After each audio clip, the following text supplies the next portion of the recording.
মটক ঐক্য জিন্দাবাদ অসম চৰকাৰ হুঁচিয়াৰ মটক জনগোষ্ঠী ঘটি শীঘ্ৰে জনজাতিকৰণ প্ৰদান কৰক মটক জনগোষ্ঠী ঘটি শীঘ্ৰে জনজাতিকৰণ প্ৰদান কৰক মামা তুমি মিছলীয়া মুখ্যমন্ত্ৰী go back মুখ্যমন্ত্ৰী কাম নাই ইনকলাব জিন্দাবাদ অতি শীঘ্ৰে মটক জনগোষ্ঠী জনজাতিকৰণ প্ৰদান কৰক অতি শীঘ্ৰে জনজাতিকৰণ প্ৰদান কৰক No West, no West. No West, no West. Jai Ho! Jai Ho!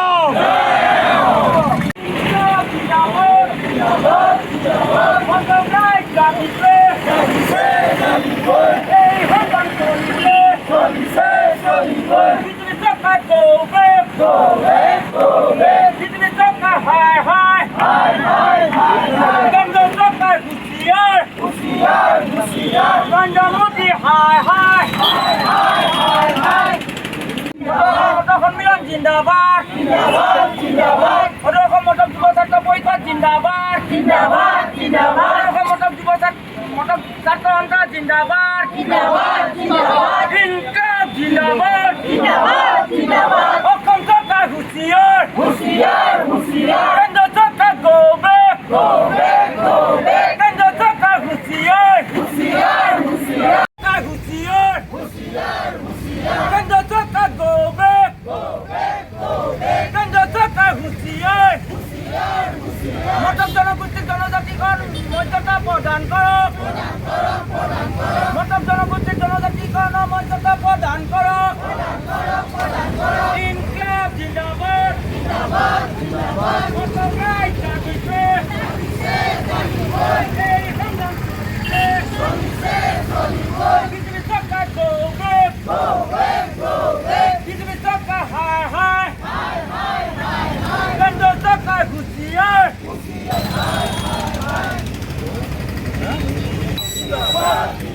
Inqilab জিন্দাবাদ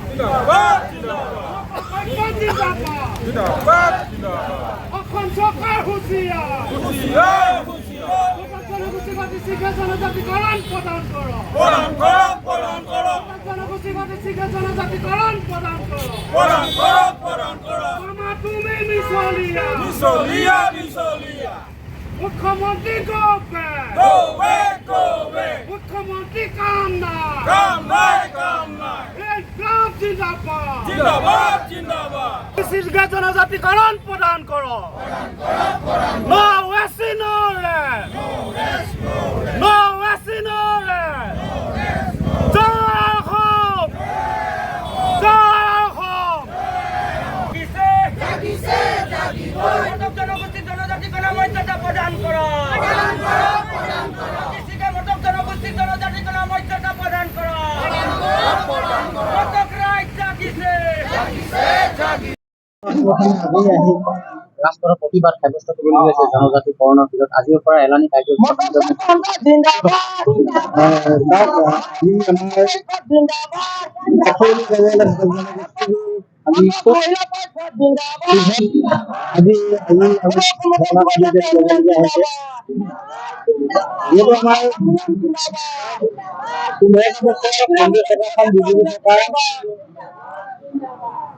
তেখেতলোকে শাসন কৰিছে আৰু অসম চৰকাৰৰ এতিয়া কাৰ্যকাল পাৰ কৰা ৩ নম্বৰ কাৰ্যকালত তেখেতলোকে এতিয়া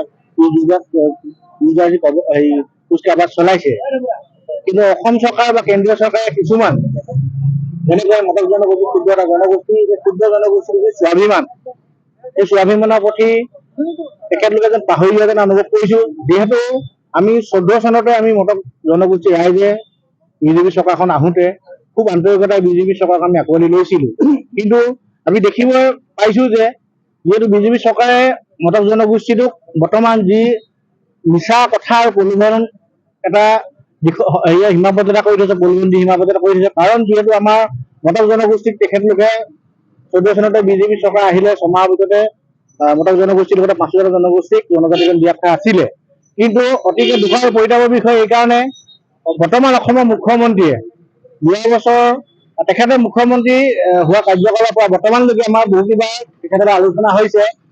তেখেতে আমাৰ দুমাহৰ পাছতে জনজাতিকৰণৰ বিষয়টো আগবাঢ়িব বুলি ক'লে।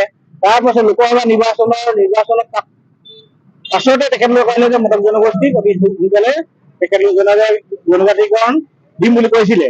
কিন্তু আমি মটক জনগোষ্ঠীৰ ৰাইজে আৰু কিমান দিন মুখৰ কথা আমি তেখেতলোকৰ কথাত আশা কৰি থাকিম। সেইকাৰণে মটক যুৱ ছাত্ৰ সন্মিলন লগতে মটক জনগোষ্ঠী আটাইকেইটা কেইবাটা সংঘত আমি সংগঠিত হৈ পেলাই আমি যৌথভাৱে প্ৰতিবাদ কৰিছো। আৰু অসমৰ মুখ্যমন্ত্ৰী ডাঙৰীয়া এই কথাটো কওঁ, জনজাতিকৰণৰ বিষয়টোৰ উপৰিও অসমৰ আনুষংগিক আৰু সমস্যা আছে, বিদেশী সমস্যা আছে, অসমৰ বানপানীৰ সমস্যা আছে, ৰাষ্ট্ৰীয় পথৰ কলিংযুক্ত ৰাস্তা বনোৱা যি হেমাহি হৈছে, এনেকৈ আমি 12টা অসমৰ মুখ্যমন্ত্ৰীলৈ আমি ডিমাণ্ড আজি পঠাইছো। আৰু মটক যুৱ ছাত্ৰ সন্মিলনৰ লগতে মটক জনগোষ্ঠী দুটা সংগঠনৰ যৌথ আন্দোলনখনক যদি এখন চৰকাৰে যদি গুৰুত্ব নিদিয়ে, অনাগত দিনত নিশ্চয় আপোনালোকে এটা জংগী এটা সাংঘাতিকজনক জংগী আপোনালোকে এই প্ৰতিবাদী কণ্ঠ আপোনালোকে দেখিব পাব। ধন্যবাদ। চৰকাৰে পূৰ্বতে জনজাতিকৰণ কৰাৰ এটা প্ৰস্তাৱ দিছিলে, কিন্তু এইটো লালিত হৈছিল। এনে কথা দিলে আপোনালোকে প্ৰতিবাদ সাব্যস্ত কৰিবলগীয়া হৈছে। আমি বাৰে বাৰে এইখিনি কথা ঘোষণা কৰি আছো। চৰকাৰে আমাক প্ৰবঞ্চনা কৰিছে, চৰকাৰে আমাক ঠগিছে। আপোনালোকে নিশ্চয় অৱগত, সম্ভৱ চৰকাৰেও অৱগত হৈছে। মটক জনগোষ্ঠী দেউতা সংগঠনে একত্ৰিত হৈ আমি আজিৰ পৰা এলানি প্ৰতিবাদী কাৰ্যসূচী গ্ৰহণ কৰিছো। চৰকাৰে হুঁচিয়াৰ হ'ব লাগে, চৰকাৰক এক সকিয়নি দিছো। যদি চৰকাৰে মটক জনগোষ্ঠী যি প্ৰাপ্য অধিকাৰ প্ৰতিদিনীয়া যিটো আমি মূল আমাৰ দাবী জনজাতিকৰণ, তেওঁলোকে অকলে এখন চৰকাৰে বুলি নহয়, অসমত যিমান চৰকাৰ আছে, কংগ্ৰেছ চৰকাৰে হওক, SGP চৰকাৰে হওক, বিজেপি চৰকাৰে হওক, কিন্তু এই খিলঞ্জীয়া অসমৰ মটক জনগোষ্ঠীৰ লগতে অসমৰ 6টা জনগোষ্ঠীক প্ৰতাৰণা কৰি অহা হৈছে। সেই হেতু আমি জনগোষ্ঠী গোটেইকেইটা সংগঠনে একত্ৰিতভাৱে এখন সংগ্ৰাম আমি গঢ়ি তুলিছো আজিৰ পৰা। এই সংগ্ৰাম দীঘলীয়া হ'ব। যদি চৰকাৰে আমাৰ দাবীবিলাক পূৰণ নকৰে, উজনি অসমত কিন্তু বিজেপি চৰকাৰ ইয়াৰ পৰা উৎখাত হৈ যাব। সেই হেতুকে আমি এইখন চৰকাৰক ডক্টৰ হিমন্ত বিশ্ব শৰ্মাক আমি দাবী জনাইছো, অতি শীঘ্ৰে তেখেতলোকে যিহেতু বাজেট সেচন আহি আছে, অতি শীঘ্ৰে তেখেতলোকে এই কথাটো বিবেচনা কৰি কেন্দ্ৰীয় চৰকাৰে যি যাৱতীয় যি প্ৰতিবেদন পঠাব লাগে, অতি শীঘ্ৰে তেখেতলোকে প্ৰতিবেদন পঠাওক আৰু কেন্দ্ৰীয় চৰকাৰে মটক জনগোষ্ঠীক অতি শীঘ্ৰে জনজাতিকৰণ প্ৰদান কৰক। আজি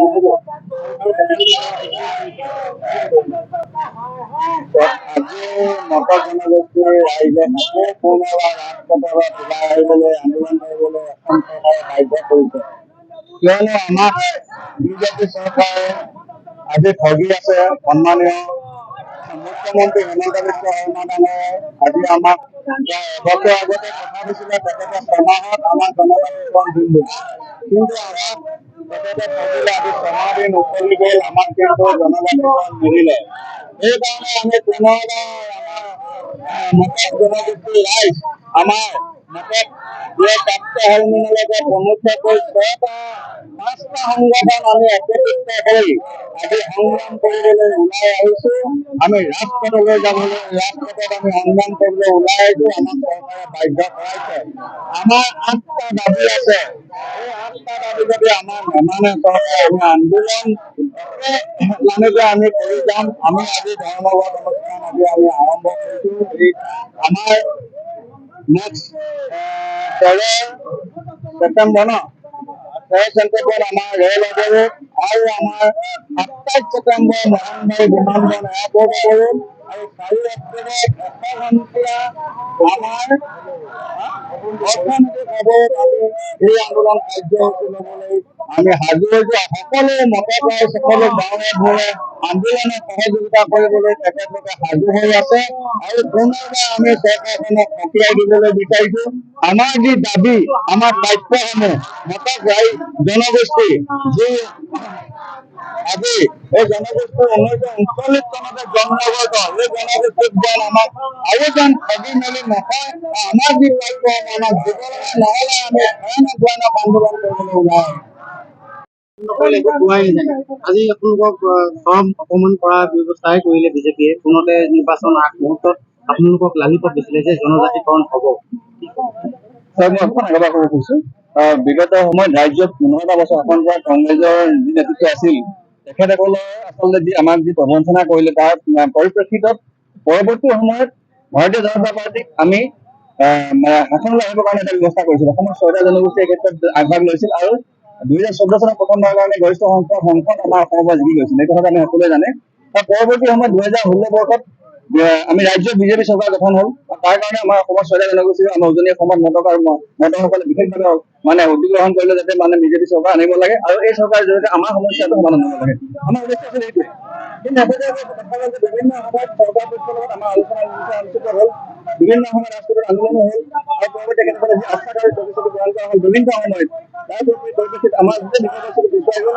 অতি শেহতীয়াভাৱে ডক্টৰ হিমন্ত বিশ্ব শৰ্মাই ডাঙৰীয়াৰ নেতৃত্বত মন্ত্ৰীগোটৰ বৈঠক আৰু পৰৱৰ্তী সময়ত তেখেতসকলে জনজাতি তালিকাত অন্তৰ্ভুক্ত কৰা বিশেষ জাতি জনসভা ইত্যাদি জৰিয়তে আমাৰ জনগোষ্ঠীৰ যিখন সংগ্ৰাম আছিলে সংগ্ৰামখন পিছুৱাই নিবৰ কাৰণে কিন্তু তাৰ বিপৰীতে আমাৰ মৌলিক সমস্যা এই সমস্যাটো ব্যৱস্থা গ্ৰহণ কৰিব লাগিছিল, সেইটো গ্ৰহণ কৰা পৰিলক্ষিত নহ'ল। আমি এইটো বুজিছোঁ যে আচলতে ৰাজনৈতিকভাৱে আচলতে আমাৰ সমস্যাটো সমাধান হ'ব লাগিব আৰু ৰাজনৈতিকভাৱে সমস্যাটো সমাধান কৰিবৰ কাৰণে আচলতে এতিয়ালৈকে কোনো ৰাজনৈতিক দলে বিষয়টো গুৰুত্ব সহকাৰে লোৱা নাই। কেৱল তেখেতসকলে নিজৰ ৰাজনৈতিক অভিসন্ধি সুৰক্ষিত কৰিবৰ কাৰণে চেষ্টা কৰি আহিছে। কোনো ক্ষেত্ৰতে তেখেতসকলে ক্ষতি সাধন নহয় তাৰ কাৰণে এই ধৰণৰ ব্যৱস্থা গ্ৰহণ কৰি আহিছে আৰু ইয়াৰ বিপৰীতে এই জনগোষ্ঠীসকলৰ আমাৰ যি ন্যায়িক আমাৰ অধিকাৰ আমি পাব লাগে, আমি সাংবিধানিক অধিকাৰ যদি আমি একতীয়াভাৱে আমি কাম কৰা হৈছে আমি উজনি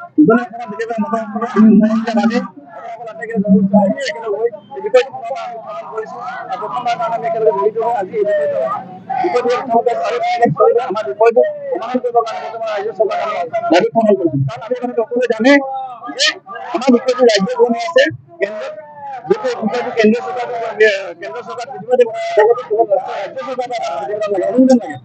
মাননীয় মুখ্যমন্ত্ৰী এটা অনুমোদন পালে আমাৰ বিষয়টো সমাধান নহয়। গতিকে যিখন সংসদীয় যিখন সেই অধিৱেশন আৰু ডাঙৰ নিউজত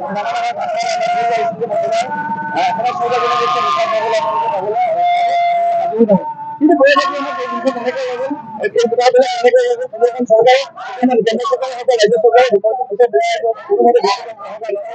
গতিকে আমি পুনৰবাৰ এই বিষয়ত উত্থাপন কৰিছো যে আগতে বিধানসভা নিৰ্বাচন আহি আছে, আমাৰ বিষয়ে সমাধান নহয় আমাৰ জনজাতীয় যদি আমাক এখন চৰকাৰ তেনেহ'লে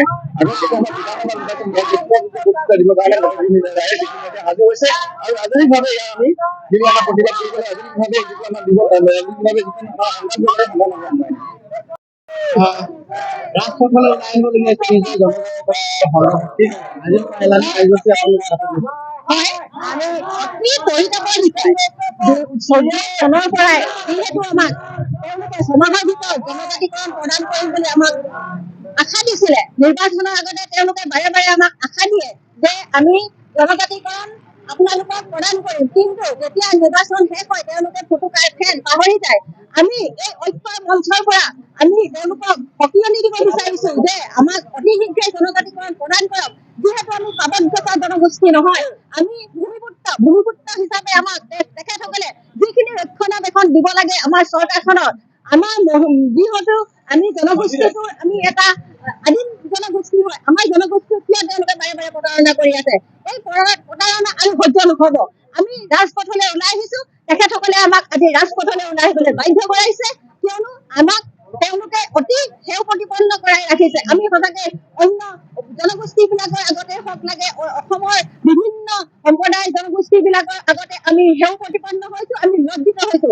কাৰণ আমি অতদিনে তেখেতসকলক আমি জনজাতিকৰণ প্ৰধানকৈ আমি এইটোৱে আমাৰ মূল লক্ষ্য আছিলে। আমাৰ জনজাতিকৰণ যেতিয়ালৈকে আমি জনজাতিকৰণ প্ৰদান নকৰে আৰু অসমৰ অন্য সমস্যাসমূহ সমাধান নকৰে আমি বাৰে বাৰে ৰাজপথলৈ ওলাম আৰু আমি জংগী আন্দোলন আমি ঘোষণা কৰিম। ধন্যবাদ।